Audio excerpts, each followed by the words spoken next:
Hello and welcome to the Cynic Weekly on Thursday, the 9th of October 2025. I'm your host, Barry Gallagher, and as always, I'm joined by a man of many celebrations this week, Stuart Dugan. Stuart, how are you? I'm all celebrated out, Barry. I've had a big busy week of life events, and now I'm ready to talk about quite a miserable situation at Celtic to bring me down, humble me. Yes, so congratulations on being a married man and also turning a year older. Thank you very much. Both were big successes. Couldn't have asked for more. So very pleased with my week's work. Well done, perfect. Also joined by Scott Fleming. Scott, how's things with you? Yeah, all right. I would also like to pass on my congratulations to Stuart. Many thanks, Scott. Didn't even know about the birthday thing. It's been breaking news all over the place. So yeah, it's all happened. Crammed it all in. Thank you for both. But yeah, I'm all right. I've had one of those horrible middle-aged, when you get a kind of big middle-aged hangover and it's mixed in with a cold, and like it's took me about 4 days. I'm guessing you might have took some time to recover from last Saturday as well. So I'm kind of starting to feel normal again. So ready to slag some board members. Scott, that's the thing about the champagne at Gleneagles. It's a very difficult hangover, but I've just been working through it as best I can, And speaking of the Celtic board and champagne, that's a nice little link for you. Lovely stuff. I thought you'd gone for a Bristol bar. Lovely stuff. I suppose we'll get on to the boring stuff. But anyway, our opening question. I'll come to you first, Scott. Given the mixed results, obviously the 3-2 win against Motherwell and the 2-0 loss against Braga, how does the late win affect the mood going into the international break, and where does the team need to improve most before we come back? I did find that it improved my mood to a surprising degree, and again, we can maybe get into the conversation about expectations and why that might be. But I thought we were so abject against Braga that, bearing in mind just how impressive Motherwell had been this season, it wasn't just a slight fear in the back of my mind. I really went into it just fully expecting us to drop points. And then, obviously, that was only reinforced when we end up losing 2-1 with 20-25 minutes to go. So I think there are still major concerns just about how far away we are from playing the kind of football that the manager wants us to play, and the fact that he still seems kind of relaxed about that. Just how casual he was in his post-match interview about us still being miles off where he wants us to be. Like, we've now got an international break, and then we're diving into a really difficult and decisive run of fixtures. So if there ever is going to, I think we're all kind of over the idea that there is any one result or performance which could spark us.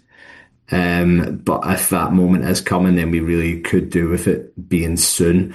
But as I say, I was, maybe it would be a stretch to describe myself as pleasantly surprised, but I kind of did I was in the pub on Sunday afternoon, and I kind of did the Henri Carragher leg grab thing to my mate. Because when my Ada goal went in, because it has just been such a hopeless season so far. Just even in the moments where it hasn't been actively bad, it's just been boring. There's been so little strong emotions to feel, and you've got to really grasp those positive moments when they come along. So the fact that we got that moment, and yes, of course, there wasn't as much cohesive football as we would like to see, and you can talk about the fact one of the goals was a penalty. The Negrin one is obviously presented to us on a plate, but it's still just nice to see us digging in, showing a bit of pride in the jersey.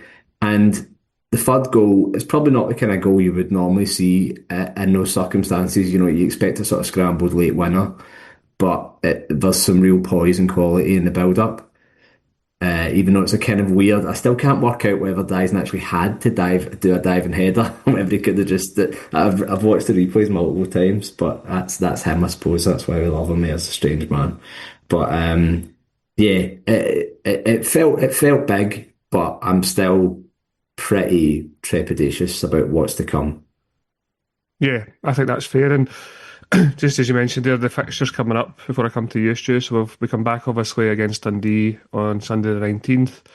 Then we have Sturm Graz at home, and then it's Hearts away.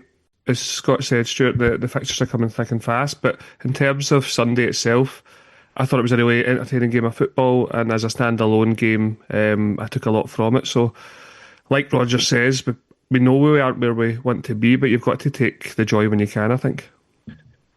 Yes, there's not really been an enormous amount of joy on the pitch, so I completely agree that you should absolutely be celebrating that. And it's a moment that I don't know if I would quite put it in the same bracket as, the Bada goal, the Ralston goal at Ross County, or even like as Matt Riley at Motherwell. But it had that same sort of energy. And in those games, those were much better teams that played well. So I suppose the reason I say that is that these games can happen over the course of a season. And I also think that as a support, we have a tendency to perhaps, when we underperform, just project and say, well, that other team are shite and we're playing this poorly. And I think that's probably a bit more pertinent in Europe than it is domestically. But Motherwell have played very well this season and did play very well on Sunday. So I think that's a factor, that it's a very good 3 points. I think that, and I also agree, with Rogers, what Rogers was saying, that whilst we're not at the level and we're seeking that out, you do have to win games and you can't drop points. And so all of that absolutely is positive. I think, though, in context, the week, well, I've had a very good week. So the Celtic week that has probably left me a little more deflated than not, just because I was really trying to see the positives and hold on to the positives of the performance against Hibs, and how, even though we didn't win that game, the performances and everything is trending and moving in the right direction, and we're closer to that sort of standard that he's talking about. Braga was a huge wake-up call that we're really not. It's as bad as I've seen as I thought we were dreadful in that first half. And then, again, the Motherwell game was exciting. I just thought we weren't really at it. And I think that the duality in the situation is that you can enjoy the heart and the desire to come back, which I think almost universally, Celtic fans, if you asked them when we went 2-1 down, do you think this particular team has it in them to come back? They'd probably say no. So that is really heartening, that there is a little flicker of spirit and belief that's not gone, and that maybe with time they'll get there. But just technically, I thought we were still so poor, and I think that I'm alarmed that we're not seeing continual progress now that they're having more time.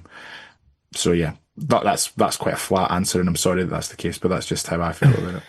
Yeah, I completely agree, and I think there definitely is things to work on and off the field, as we'll come to. Scott, I suppose Stu touched on it there, but I was really impressed with Motherwell. What were your thoughts on how they played? Yeah, it's really quite a sort of bold and interesting, I know it's a very overused word nowadays, but project. Like, I think just generally the league's a lot stronger and more competitive this year than it has been for a while. But the teams who are the sort of protagonists of that, if you like, not many of them are trying to reinvent the wheel. Like with Derek McInnes, he's basically doing what he's always done, but with slightly better players. And you could probably say similar about Hibs. Not entirely sure what's going on at Aberdeen, but certainly the new signings seem to be beginning to have more of an impact for them. But with Motherwell, it's something completely different. It's an easy comparison to make, but it is almost a sort of Ange Ball thing that we're trying to do. Like, they've just got these, and again, it's a very overused word in football nowadays, but they've got these sort of core principles, and they're going to stick to them, and they're going to do it home and away against everyone, basically. And that was a litmus test of it on Sunday. Are they going to come and do that at Celtic Park? They did, and to a large extent it worked. So it's just refreshing to see that. Obviously, there are limitations on how much they're going to be able to do just with the players available to them. But I think especially when you consider the amount of injuries they had on the day as well, that they still just came and had a go and played like they did. There's a lot of really kind of strong athletic players on that side. The left back, Longelo, looks like a really good player. Charles Cook's probably a good signing for them as well.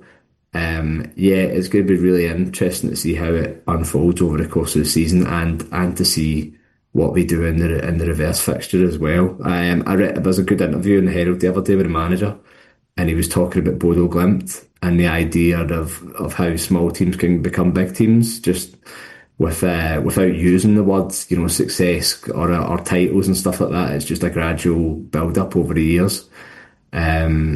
So I'm really interested to see how that unfolds if he stays there long term.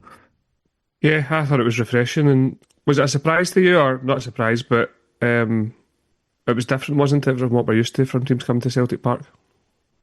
Yeah, very much so. And I'm not sure how well we actually stood up to it. Normally, you would think that when a team comes and plays quite an expansive form of football, or more expansive than we used to seeing, that it would create more opportunities for us. And it actually still felt like quite a balanced game. And yeah, full credit to them. The goal that they concede, obviously Nygren's goal, is just a mistake, and it's not. I don't think it's one of these, you should drop that philosophy. It is just a mistake that the keeper's made in that moment, and I think that they have. I think it was Andy Halliday was saying it on Open Goal this week, which I never like to necessarily cite as a great source. It's like essentially like reading The Sun when you get a rumour that's actually just a comment from Open Goal, but saying that you're absolutely licensed in their system to go long, and it's just that the keeper's made a mistake at that point, and you see that they get their benefits from it. Celtic, the goal that we concede is dreadful from us defensively, but Motherwell just keep working the ball, and I think that you don't tend to see teams come and do that, and they get their rewards from it. And yes, I know they've drawn a lot of games this season, but they've taken points off Celtic, Hearts and Rangers, and whilst that Rangers point maybe doesn't look great, given the very poor Rangers side we've seen, it's a pretty fucking good point against Hearts, the way that they've been playing, and they've run us very, very close with some decisions that could have gone either way here or there. But as you say, the return fixtures will be interesting, and especially if we're anticipating maybe a stronger Rangers team than we've seen from the start. I think it's probably positive for the league that you have these teams out there that can take points off of your rivals, and it's a good litmus test for us to not take domestic football for granted and just presume that we have some divine right to turn up and win games, because that's the sort of attitude that maybe leads to this stagnation that we've been seeing in the last couple of weeks and months. Yeah, absolutely. And Scott, do you think that, obviously, as you touched on earlier, that Aberdeen haven't started this season particularly well, but Jimmy Tilleen's had success in the way the Motherwell are doing it? Do you think that could potentially bring a change of approach for other teams in the league rather than just the managerial merry-go-round? Yeah, possibly. I mean, I suppose that there'll always be counter arguments to that, and there are some Scottish managers doing really well out there just now at the moment, like David Gray. But yeah, generally people are being rewarded recently for thinking outside the box a bit, and if that's going to lead to, from our point of view, we want teams to have a go. We want there to be a bit more of a sense of jeopardy in a way. And if there are more teams who are going to do that, then I think it can only be a good thing. Yeah, definitely. Stuart, was there anyone from us? I know that the performance wasn't great, but anyone that had any redeeming qualities from previous weeks, etc.? I think there were moments of redemption in the game. I don't think it was necessarily. I didn't think there were any performers that really, really stood out. It's kind of gone a little bit under the radar, but we talked about. Well, I think Scott just flagged there that the sort of rarity of a 93rd minute winner or whatever to actually be quite a goal of real quality and build up. It felt like like a rare moment of quality that we haven't really seen a lot of, and that maybe it was almost like, oh gosh, I remember you. Like that's how it used to be, but like you would get moments like that in any minute up to the 92nd or third. It became quite standard place, and so I think that it hopefully will prove helpful for Engels to have had a big contribution in that goal, and really desperately for Balikwisha, because he's looked very, very poor and hasn't really contributed anything. And both, whilst it's not the most incredible bit of play you've ever seen, it was just two pieces of real quality at the absolute apex of when it was needed, and I think that's really, really good. And also I think Dyson had been a bit here, there and everywhere in that game, so to kind of come up with a winner and to see how much it means to him, hopefully, reassures what his attitude is and where he's at. Similarly, Benjamin Nygren takes his goal really well, but he also probably could have had 2 or 3 goals, and still in little spurts and bursts was quite frustrating. And I felt just a little bit of that across the whole performance, where you're like, yeah, you're getting little moments here and there, but these are not cohesive successes over the piece, unfortunately. Yeah. Scott, we'd mentioned after the Hibs game that we kind of thought that the subs had killed us for going on to win that game, but do you think the subs sort of sparked life into us to go on and get the win on Sunday? Yeah, that was definitely one of the more encouraging parts of it. I think Nygren's influence and Balikwisha, Engels, it's not something that's happened enough this season, which is probably another reminder where it needed, just of the lack of quality, the lack of strength and depth. Obviously, we've had Iheanacho coming off the bench a couple of times and making an impact at Kelly and at Red Star, and we had Luke McCowan on the first day of the season against St Mirren.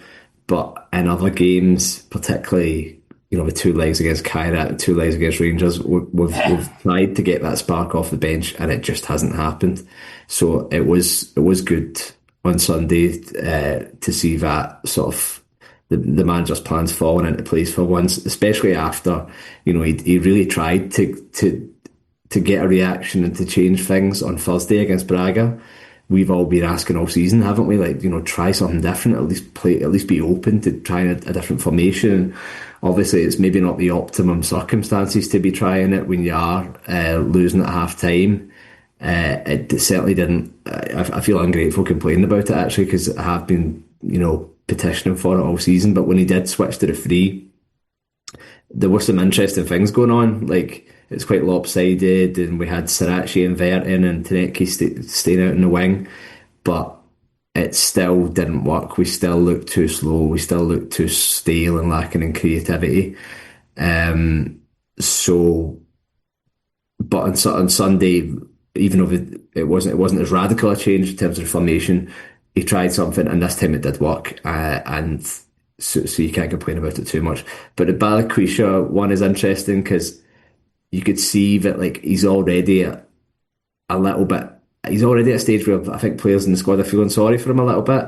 People made a point of trying to celebrate with him and acknowledge the part he played in that. And he did that strange social media post after it, where I think it was like a picture of like a manga character or something, like as if it was sort of powering up. So I think he's maybe got a lot more work to be done before he starts dropping the mad social media posts. But every little helps at the moment if we're going to actually have a fully functioning squad. Yeah, Stu? Yeah, I think I just wanted to sort of pick up on what Scott had said about the manager trying to make a change at halftime in the Braga. With I suppose it's very radical. It's particularly radical given the big knock about him is that he doesn't really. It's just like plan A doesn't work, make plan A work better. I think that the 3-5-2 is something that he did a lot. Was one of his break glass things at Leicester, if I'm not mistaken. And I wonder if that's something that they might try and work, because I kind of get the impression that maybe he is surprised that he's not seeing more improvements in the current system, and like he does still freely acknowledge, that it's his responsibility that the team aren't scoring, etc. It does feel a little bit like the sort of hot dog meme from I Think He Should Leave, where it's like we're all trying to figure out who did this. It's like, well, it's him, and it's his responsibility to do it. And I just wondered with, I know we'll touch on it with Alistair Johnston kind of returning, he would certainly be a much more functional right wing back in a sit. The thing that it keeps alarming me how openly Rodgers is joking with the press about not having a right winger. Like in the post match presser, he went, "Can you play there?" Like, and he was like laughing about it. He's like, "We're still just trying to solve it." That's like all the while Yang is still there, but he's not good enough. James Forrest is still there, but not really deemed good enough to be a starter. And I wonder whether or not, if you had that system, if that might ultimately be his way of solving two problems where we're less predictable. Obviously, there's a lot of work to be done to get that right, but I feel like Alistair Johnston's the sort of player that could unlock that for him. So I don't know. It's food for thought, perhaps. Yeah, it was interesting to see that change. Ultimately, it didn't work, but encouraging that he was trying to change things up to try and spark some sort of reaction. And as you say, Stu, he's open about the fact that we don't have anyone to kind of fill that right-sided role. And just to kind of finish off the coverage of the Motherwell game, as we've touched on, Rodgers' quotes, we're nowhere near our level, but we showed heart and grit. And I kind of feel like when there isn't anything we can really do apart from try and get better on the training pitch, we are just going to have to try and sort of muddle our way through until we do find a solution to the reason why we're not playing well, and hopefully we can sort that. You touched on Alistair Johnston there, Stu. And the news today was that he's kind of ahead of schedule from his injury. Do you think, there's been a lot of talk on the Cynic this week about Colby Donovan and given Ralston's poor performance on Sunday, how do you think that shakes out moving forward? I think it's obvious that Johnson probably will come straight back in, but did Donovan and Ralston fight out for the backup, or do you think the manager just reverts the type and just goes with Ralston? Yeah, it's difficult because I think that we don't obviously have the numbers in the squad, as in places on the bench, to carry someone like Colby Donovan if he's not going to be playing. And I think that the nature of Kieran Tierney's fitness / need to have his minutes managed probably makes Sriracha a better option to potentially fill either role in the event that, Alistair Johnston can't get through 90 minutes. I think initially you'll probably see Alistair Johnston's minutes managed as you build him back up into full fitness, and particularly the nature of his injury. It's not something you want to aggravate again. So then it does become like, well, who do you choose? I think that the obvious answer is that everyone would like it to be Donovan, and I think that the unfortunate honest answer is that it's probably going to be Ralston. I would love to get some clarity on why Donovan wasn't in the squad at all, because I'm pretty sure he wasn't even on the bench, if I'm not mistaken. Is that right? Yeah, he wasn't. And yet he was announced as going away with the under-21s, so that doesn't scream, injury or fatigue. I know... Oh, Gal's saying that he's had 2 assists for Scotland's under-21s today. Well, that is very positive. That confirms what we all thought, that he's pretty good. So, yeah, I don't know. I worry how that will shake out. As I've said, week on week, obviously people are excited about Donovan, but also it's really low-hanging fruit for the manager when there's so much negativity around the club. He doesn't really have any other young player that he can point to say that he's blooded them and brought them through in his second time at the club. Dane Murray is around the squad, but he's not exactly banging on the door to usurp Carter Vickers, whereas Donovan really is very much in pole position to do that, to a very established member of the squad, albeit not the most popular, but someone who's been relied upon for season after season. So I think it'll be interesting. January's obviously interesting. Does Ralston find another club? There were some rumours about that towards the end of the the end of the summer window. Or does Donovan go out and get a loan in the Championship or something? I think it's probably going to be Donovan, but we'll see. Scott, just before I get your thoughts on that, Alistair Johnston was talking about Donovan, and he was saying that he's been great. I think the biggest thing that struck out to everyone about Colby is his personality. I don't think that's ever been in question. He said, especially as a young kid, to go into those environments like he did in Belgrade and be able to handle the moment and not to look overwhelmed, it's been really impressive. He's been like a duck to water. That's something you want to see, because this club is renowned for pushing through young talent. Not right now, as Stu says. Having a Scottish core, having a core that you can look back on as a fan and be proud of, because you look around the team and say, that boy's from 5 miles down the road, he's from my local team, all these different things. That's a part of the fabric and the DNA of this football club. So he's done well so far at taking it all on board. I think he's going to be a great player, and we're really lucky to have him here at Celtic. So that's really positive, Scott. if anything, Alistair Johnson's got the sort of ideals correct, but it's maybe not what we're seeing in practice right now. No, you can just imagine Tony Ralston reading that interview with a kind of rising sense of rage, just going, he could have just given us two generic sentences of it. Yeah, he's a nice young lad. But yeah, exactly. But it's the kind of thing we love to see, in which we feel as if we're kind of used to seeing at Celtic, but in reality, it hasn't happened anywhere near enough in recent years, certainly compared to when we were growing up as fans. So yeah, like Stu, I think I'm at least hopeful that Rodgers will at least just look at the decision as low as an easy win. Uh, to what extent is he aware of his reputation at the moment with the fans, and to what extent does he care? I'm not sure, but you would just think when he's got so many other problems to deal with, it would just be a nice and easy one just to go, okay, if AJ's the number one, then Donovan should at very least be the first substitute in that position. But if a 3-5-2 is going to be an active part of our plans going forward, then that does open up more interesting possibilities, I suppose. The thing that I always struggle to understand about it, if we think about when Ralston came back in for the Hibs game, for example, is just the idea that he is a personality, a sort of a big ego that has to be protected. I don't think he is. I think Ralston's probably humble enough to know what his standing truly is within the squad. He's someone who, without wanting to sound too brutal about it, he's only really there because the club haven't gone out of their way and strengthened that position in the way that they should have over the years. It's less of a commendation of his sort of indefatigable spirit. The fact that he's still here as it is just the club's having a bit of a blind spot and maybe just wanting to save a bit of money in that position. But it is going to get to the point, whether it's this season or next season or at some point, where we are just going to have to face down that issue and acknowledge that, again, without wanting to sound too brutal about it, he's not good enough to be our first choice, and I don't really think he's good enough to be our second choice. So sooner or later, you're going to have to bite that bullet.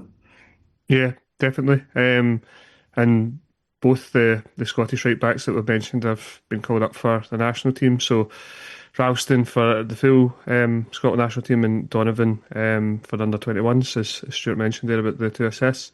Tierney's obviously away with Scotland as well.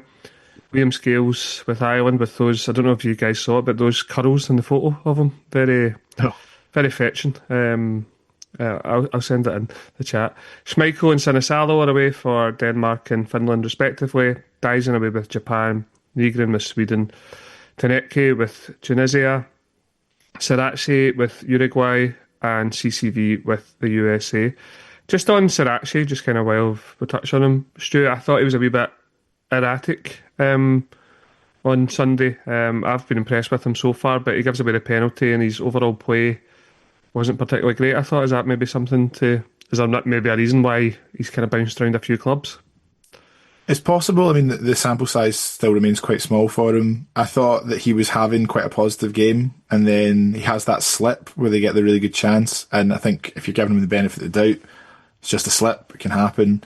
But then the penalty is a bit clumsy as well, and there was just a few clumsy elements to his game, and maybe that's it. But at the moment, he doesn't look like he's a long-term plan. Just on the face of it, the way the business has been done, there's no real desire to make him a permanent player. There's no safeguarding in place to try and get that done at the end of the season. So I think from what we've seen from him, I think it's still largely positive, but perhaps just moments like that will put the brakes on it. There was nothing that I saw that made me think, right, he's a terrible player, but there were other players that, I mean, Cal McGregor I thought was dreadful at the weekend. There's other players that you think are really, really bankable and would still be really key members of the squad that probably won't get the same, or will get a different type of scrutiny because he's just a new player through the door. So I totally hear what you're saying, and there were definitely moments that he really sort of shone quite a negative light, but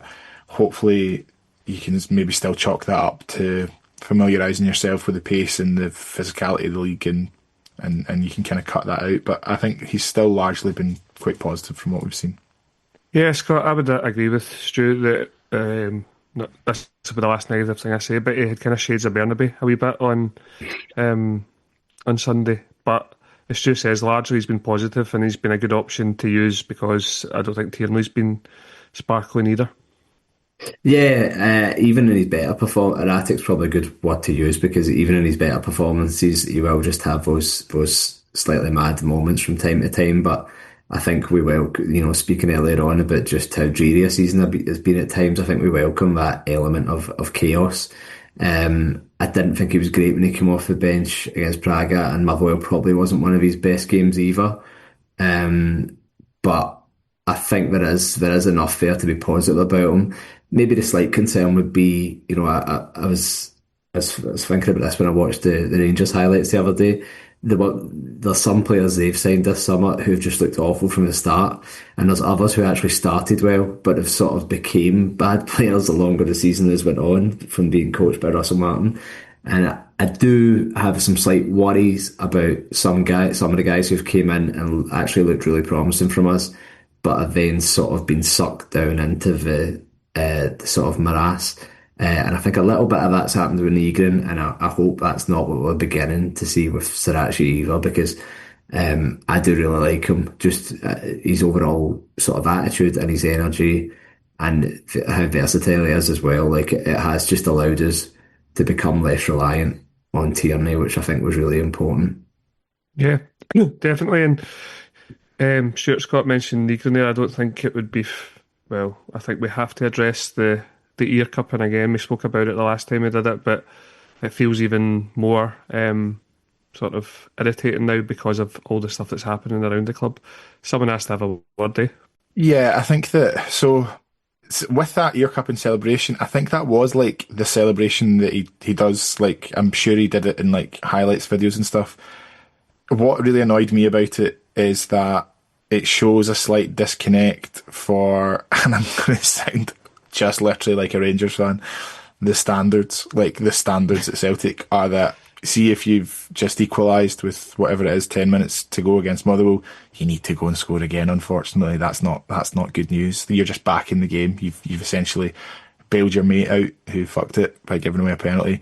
And the fact that it's positive that Kelechi Iheanacho is professional enough to know, no, we need to go back now. That's not where we're at. And maybe he's just got caught up in the moment, but yeah, it's not great. And you'd hope that someone who's driving the standards, do you know what I mean? Like, is he being told that that's not the level? And I say that as someone that earlier on watched, a Sky Sports News clip with a Rangers fan media talking about who the new Rangers manager will be, and within 90 seconds was addressing the fact that Russell Martin didn't wear a suit, and that was not the standard. So who am I? Who have I become? Who is this married man anyway? Scott, I think Stu's right to flag up there about Iheanacho, and I don't know if you've seen all the sort of clips from folk in the main stand just kind of kicking and heading every ball and jumping up on the sort of barrier to hug the fans. I thought, like, he's really bought into the club straight away, and while it was a penalty, it was good to see him score again, and he is sort of taking on the responsibility as a Celtic player. Again, not to sound like one of them. He gets it, as they would say. But I think we all become a little bit more body language CSC when things aren't necessarily going well, don't we? Like certainly see people seem to pick up on the negative traits of people like Hatate and stuff in moments like these. But it was genuinely nice to see, because everything we were told about him when he came in, I think, was it Casper Schmeichel? No, it was Joe Hart, wasn't it? When he was doing the pundit, he was basically saying he's a bit of a strange character, very reserved and so on. Well, that's not really what we've seen so far, and we don't really have enough of those leaders and sort of ebullient characters within the squad. So why not? Why shouldn't someone like him, who's played at the level he has, the age he has as well? Why shouldn't he be one of the ones who steps up and sort of sets the example? So yeah, that all positive, I think. Yeah, I know that we're kind of in the doldrums at the moment, and we are looking around for someone to hitch the whole team to, and there was certainly excitement about Tenecki, and I think that he's brought a new dimension to our attack from where it was. But I think the most likely at the moment is probably Iheanacho, who could just settle in and be the guy who you could maybe rely upon to grab you a goal. And I know his goal at the weekend's a penalty, but if you look again at the Braga game, the goal that wasn't, which is just obviously insane, he does so well for that, and he does tend to take, I know he's missed a few chances, but his numbers are very positive for the lack of football that he's had. And so maybe that's another glimmer of hope that he's, all the concerns that you had about him, that he's got a bad attitude, he's not fit, he's not hungry, or rather he was too hungry, depending on what way you take the rumours, that maybe that's something positive as well to cling to. So that was exciting to see. Yeah, and I think there's also footage from kind of high up in the North Stand when Dyson's walking off the pitch and him in a really nice moment, celebration. So it is great, and it's a glimmer of hope that he could be the guy that kind of leads the lines for us successfully this season. I suppose we've been pussyfooting around, and I think the main news this week has been the meeting. So just to take you through the timeline, there was, I think it was Friday it came out, about there would be an offer of a meeting on Monday, so that the collective called off the planned protest at the Braga game, and obviously the Motherwell games. Oh, no, it must have been before the Braga game. Anyway, the meeting took place on Monday, and as we speak, the minutes have come out tonight. But just a kind of overview, Scott. The meeting was to seek answers to the questions addressed to the Celtic board in an open letter on the 3rd of September, which amassed over 420 signatories, and it was to understand what lessons have been learned and what changes will be made to avoid similar mistakes being repeated. So just to kind of maybe go through some of the points, the club acknowledged that we're not where we want to be. Objectives in the summer transfer window in the Champions League were not all met, and mistakes have been made. On that point, is it encouraging that they've said that? But as we delve a wee bit deeper, they maybe don't appreciate or recognise the level of the concerns that the support have? No, I was pleasantly surprised when the meeting was arranged, so I tried to feel as positive as I could about it, but it was definitely quite depressing when the first indications came out of exactly what had gone on and what had been said on Monday night. And then when those were confirmed by the Celtic Collective statement and by the club statement as well, just another wild statement as in a season of fascinating club statements.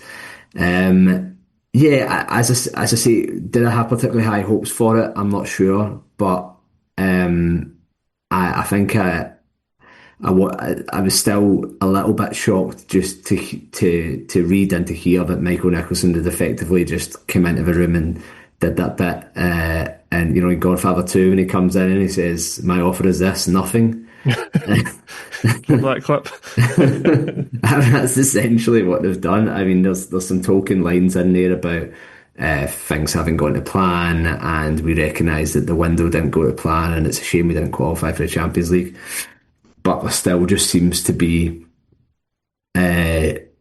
just some very strange stuff in there from Michael Nicholson and the club representatives about how it's apparently a success for us just to be in Europe and group stage football every year, even if that's Europa League group stage football.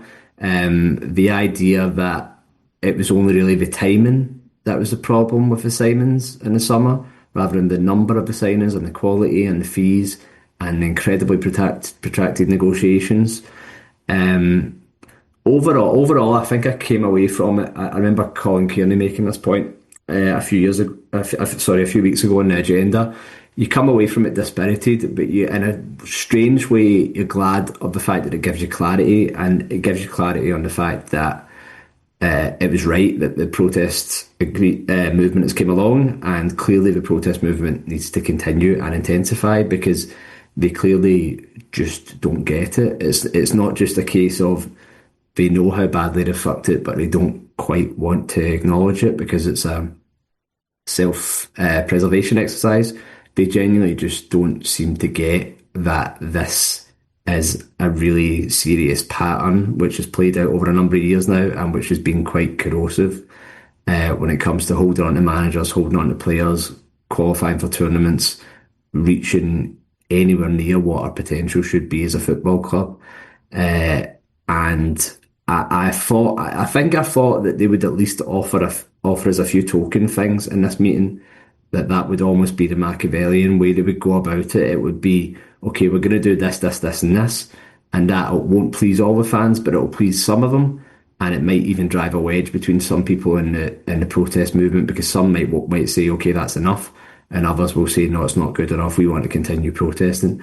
So I was slightly taken aback, just that it was just so sort of blunt and to the point. But as I say, it did sort of clarify the situation for me as well, that these people have gone beyond their sell-by date, and some of them just shouldn't be involved in running the club anymore. Definitely, and that was kind of expressed by the collective, saying that they produced no tangible outcomes and the leadership remains detached from supporters' concerns. Stuart, just on the European lens of things, the question was put to the board about how do you intend to modernise the club structure to compete in Europe, and why are we consistently underprepared for the qualification stages? And Michael Nicholson stated that the club did not accept the premise of the question. I think if you were to take only that from the meeting, it would be a sort of temperature check of how far from reality the CEO is. Yeah, I think it's a very good example, and there are a couple of them in there. I think, do you know what, Scott's made like 3 or 4 really excellent points there, that it was disappointing, it was deflating, depending on what your level of expectation was going into it. I didn't, for a second think that they were going to go and hand in their resignations there and then and explain that we're going to have this new utopian vision for the club, but to get literally nothing out of it. And I can't decide whether or not, it's self-preservation that Michael Nicholson answers a question like that, or whether he just doesn't grasp the importance of it, or if they're playing by a completely different set of rules that most right-minded Celtic fans tend to think are the reasonable things to measure the club by. I kind of almost can't accept that that's the case, because there is so much commentary from outside the fan base around how Celtic do things, that how on earth could you be reading the quotes from like the Go Ahead Eagles team just about how we conduct our business, and that's one of a few. These are not biased people. These are not people that have access to grind. They're pretty reasonable football men that just want to play by the rules that are kind of there in the economy of football transfers. So yeah, something like that is baffling, and it does completely underwrite how important it is that this movement continues and intensifies, as Scott says. And it's a deflating and disappointing moment, but it's a necessary moment, because if it was always building up to this, and this was the be all and end all, then what's the point? And I think they're kind of probably hoping that if they can just stay as entrenched as possible, there will be fractures and there will be stuff starting to break.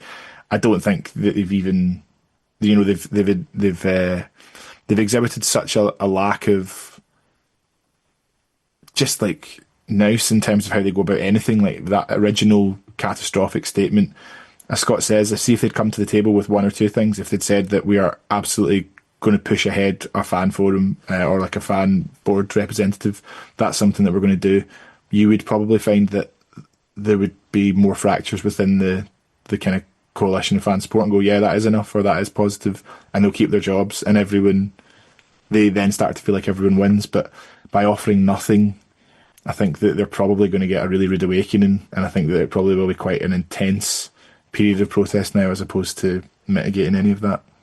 Yeah, totally. And the fact that they don't even have the sort of foresight to offer either a sort of crumb from the table or a sacrificial lamb, and the way of Paul Tisdale, as Alan often championed. And his hat. Yes. But Scott, the other thing was just like they rejected the questions on accountability for their failings. They mentioned internal reviews, but how often do we hear that after every transfer window? The thing that I suppose a lot of things shocked me, but just how they sort of played down the allegation of someone at the club briefing on the manager, and the matter was now closed. That can't be good for relations between the board and the manager. strained as they are already. Yeah, I wouldn't have thought so. Because it didn't seem to be this matter is now closed because we've conducted a thorough investigation. We know who did it and why, and that person has lost a job or anything like that. It just seemed to be, this is an awkward question. We don't have a good answer to it, so the matter is now closed. And yeah, the least they could do, assuming that the board still really want the manager to be here next summer, is to really root that out and find out exactly what went on. Again, if you were being a little bit Machiavellian about it, I suppose you would ask a question, do they know exactly what went on? And the person who's responsible for it is too big a name to out or to get rid of. That would be the suspicion, wouldn't it? Yeah, I think that's spot on. Just kind of lastly, and I'm sure Gal will go into this in more detail in pods on the Cynic.co in the coming days. But there was a question asked about club signings, as Brendan Rodgers called them, and it says in the minutes that Michael Nicholson shrugged his shoulders. Stuart, that's just kind of in a similar vein to the excellent point that Scott made about my offer is this, nothing. So he either doesn't know or he doesn't care, or more likely he does know, but there is that sort of massive sort of divide between the footballing operations and the manager. Yeah, and obviously no acknowledgement that him to not know is a problem, and just like it's a contradiction in terms when he's sort of defending that he doesn't think he has to answer a question about the modern setup of the football club, and yet when you have something that's been really played out really, really publicly, he just shrugs his shoulders. Or did he shrug his shoulders? Did he say something else? You know, it's just the thing that comes across from all of it is a still, if not a sneering contempt for the fan base, certainly no effort to try and present it as anything else, trying to present it as, listen, sorry if we've come across this way, that's not how we actually feel, this is how we actually feel. It's just very much coming to the table, behaving exactly how they are. And I think that, not to necessarily draw it away from the meeting, but there are two really visceral graphics that we've seen this week. The Braga game, when we're getting beat and it cuts to them, and Peter Lawwell is very clearly messaging a WhatsApp group that they're in. Chris Mackay looks at and laughs straight away. Who knows what they're talking about? Tinfoil hats, whatever. It's not a great look though. And then the last minute winner, and you see proper genuine Celtic fans going crazy, celebrating it. We've talked about how few moments of joy we've had this season, and then sat right behind Peter Lawwell sitting with a face like thunder, not interested. And these are the people that we're told live and die Celtic, work 24 hours a day, have only the best interests at heart, and it looks like they just have their own interests at heart. And hopefully things intensify because they have to be rooted out of the club. I think that's particularly the second point that Stuart makes there, Scott, is an excellent one, because we've all said we're not happy with the way things are going at the club, but you can't not celebrate that wildly. Like, I was like running about my row, like grabbing folk, and I had a face like thunder the whole game, because, as I've said many times on the weekly, I can't separate the feeling off the field to the feeling on the field. But that was a sheer release. That's something you can't control, because you love the club, and them scoring last minute winners is in our DNA. Not to go down the Rangers route again, like Stuart mentioned, but you would at least stand up and smile at the very, very least. Yeah, no, that's a great point that Stuart makes. It really does sort of crystallise the difference. We know that there are different forms of behaviour that are acceptable in directors' boxes, and it's all a bit stiff upper lip and all that. But at least smile, like a small sort of fist pump or something. It does just make you wonder why in some cases they are just so keen to hang on forever. But if they can't even take pleasure from something like that, which is sort of a reason that we all go along, really, and maybe they are just hyper aware of how much the cameras are being trained on the director's box at the moment, but it's not a good look, and it's very much of a piece with a lot of the things we've seen when a camera does pan there this season. Like we all saw Chris Mackay seeming to turn the air blue in the cup tie at Firhill. It's just, and other times when Michael Nicholson and other people appear to be looking at their phones and we're just staring at a screensaver. It's yeah, not good. I don't think it would have shown it on the cameras, but it was evident in the stadium and obviously from pictures, the banner that said "fuck the meeting, resign," and it was really good for basically the build up to the goal or whatever. That was displayed in front of the board in the director's box, and it's funny. Some of the members in the board room, probably the less high profile ones, were having to stand up to see over it, which I thought was nice. And some people got some great shots of it. So again, I always feel like I have to sort of fight the cause of the main stand. A lot of jokes that I'm a prawn sandwich brigader, etc. But it's nice to see there's life in the old dog yet. That being said, that is a bit of a shithole now, so I'd be keen for a revamp. As I say, that there'll be plenty of pods coming up on the Cynic.co that will sort of go into the minutes in greater depth. There was a good pod released today on the Cynic.co talking about the meeting itself. And then the next steps for the collective, they'll consult the members on planning the next steps in the campaign for change. So it isn't going away, Stuart, and I think, as you say, it's kind of foot to the floor right now. Yeah, I think it is going to be a long road. I think that was always the case. I think that you could probably see that from the outset, but with this kind of really empirical evidence for stats fans, that is the evidence to go off, that these are the people that are running your club. This is what they think, and a lot of it just defies logic. And so I thought the pod. I would really recommend the podcast with Martin. I thought it was very interesting.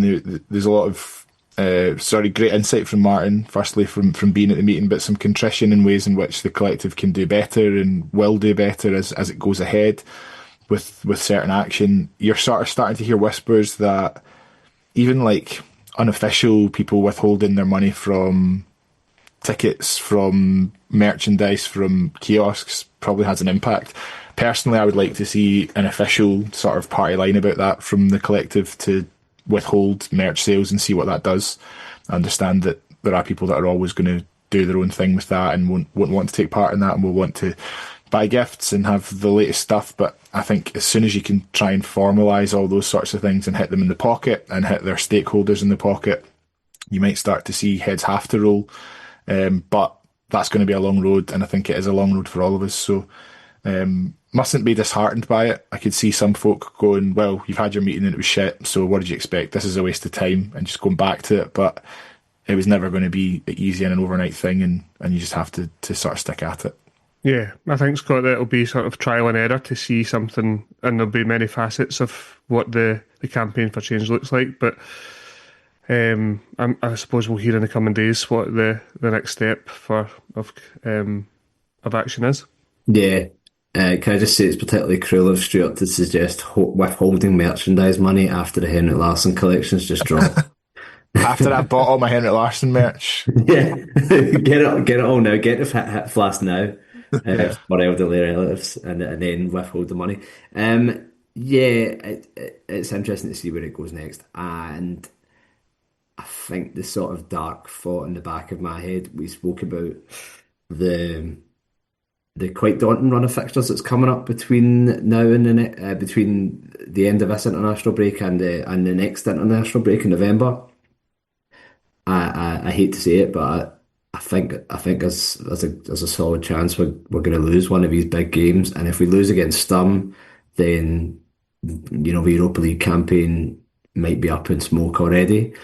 If we lose against Hearts, then we'll be 5 points behind, and some people will start panicking. And if we lose against Rangers in the League Cup final, that would just be an almighty redneck. I think if even one of those results happen, then it'll be grim, but the knock-on effect on the protest movement and how many people who've got off the bus may want to get back on it at that point uh, would be interesting to see. Yeah, definitely. So stay tuned as ever with the wonderful world of supporting Celtic Football Club. I think we'll finish off with a lineup quiz. I think, Scott, you won last week, didn't you? Stuart kind of fell to pieces, I think. No, it was absolute biscuits, mate. Had a lot on my plate. Give me a You break. did. Yeah, fair did. play. And then similarly, I've had a lot on my plate, so if it goes badly this time, that's also the That's true. excuse. Yes. You're not up against Alan Edgar now, where it was shoot in for you before. I know. No, that's it. What a charmed life I was living. Yes. Right, so the game is from Celtic v Rangers, the very first meeting of Celtic against the new incarnation of Rangers back in 2015. Ooh. It was the Scottish Cup semi-final, if I'm not mistaken. And we will go with 2 lives each. So if you name... The semi-final, the one we lost on penalties. No, it 2-0. was the one that we... So that was 2016. So it was the very 2016, first- sorry. So it was 2015. Have I lost my life already for not even getting the game correct that you're referring to? Reasonable. You got it? Yes. Is this the one when, Okay. like, was Kenny McDowell managing now? Yes, he was. Yeah. I think I was like on a flight coming back for someone. Just getting a shite excuses in earlier. Right, we will go for it now. So, Stu, do you want to go first? Scott Brown. Correct. Lee Griffiths. Correct. James Forrest. Forest. Correct. Tierney. Incorrect. Ooh. Thomas Rogic. Incorrect. What? Shocking for Tyler. Jeez, oh. Lustig.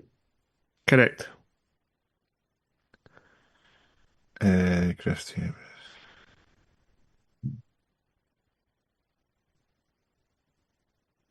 Ledley. Incorrect. So, Scott, you won again. Do you want to have a go at any other, Scott, before we finish? I was struggling there. Did we said Beaton? No, we hadn't, but correct. Um, Think of the defence. I think you've only got one of the back four. yeah. Virgil would have been there? Virgil was there, yeah. Yeah. Boy, yeah, no. Who would? Is Do you know, it I'm just think as a Geary, yes. I'm just thinking this was before they switched the League Cup final back to before Christmas, so this Yeah. would have been the League Cup semi-final. Because the Scottish Cup semi-final that year was when remember Griffiths headed the ball and Vaness handballed on the line and we never got the penalty. Yeah. Yeah. So this was because it was February, it confused me there, but it was actually the League Cup because this was when the League Cup final used to be in March. This is one of the ones, and there's a lot of derbies like this from around about that time where it's like, should have won that by 9-0. Like, Yeah. 2-0 just felt really underwhelming. My favourite clip of it was it Nicky Law? Was that Yeah. him? And Van Dijk. Van It was Dijk. like, yeah, it was like, remember in like Pro Evo when you used to make the tallest and strongest player you could make against the smallest? And the fact, I say this as a bald man, but the fact that he was bald as well just kind of added to it. It was just kind of pushed him off the ball. I think this was the one where Scott Brown pointed up to the scoreboard as well, to Lee McCulloch, was it? Yeah, that rings a bell. I'd imagine doing a lineup quiz with them for that day, by the way. Jesus. Oh my God. So I'll just run through the team. So it was Gordon, Lustig, Denier, Van Dijk, Izagiri, Denier. Brown, Beaton, Commons, who scored one of the goals, Johansson, Stokes and Griffiths. The substitutes were Matthews, Ambrose, Guidetti, Skevich, Zaliska, Forrest and Henderson. So not the greatest Celtic team in the world, but a pretty good day because we hadn't played them in so long, or we'd never played them before, should I say. Do you know what? I was actually at this game and I had hospitality at Hampden, and there was quite a lot of like sort of the previous era. Like, so Ledley wasn't playing; he was in the stands. Like, it's definitely there was a bunch of former players. Adam Matthews was there as well. I've got that all wrong. Oh well. Do you know what I was thinking about as well? So, remember a couple of years ago, Rangers played Liverpool in the Champions League, and I think it was a horsing at Ibrox, wasn't it? Yes, I bought the commemorative print that they had up in the Rangers store. Yeah, but they were asking Van Dijk about his experience of playing there, and he's like, "Never played here." Like they weren't in the league. It's Fucking funny hell. that what was Virgil at us for two and a half seasons, 2 seasons Yeah. at least, and he never played at Ibrox. Those were the days, eh? Happy days. I think I watched that back recently and I forgot the fact that Salah was a substitute. He came on with about 20 minutes to go and scored a hat-trick. That's right. That was brilliant, that game. Yeah. So I think we'll finish there. Another sort of hectic week on and off the field. I'm actually looking forward to the international break. I think I've said that already this season. It's just the nature of where we're at, Stuart. Yeah, it's not a great way to feel, but that is kind of ultimately it. There's a sort of almost like morbid curiosity of what Celtic are going to turn up. But I found that having 3 of those in a week was a bit much, so it's quite nice to have a break. Yes, indeed. And Scott, your thoughts about going into this international break? Yeah, I mean, is the lineup for tonight came out yet? I'm not entirely sure if I'm going to get to watch another 90 minutes of Tony Ralston, in which case it won't feel like that much of a break at all.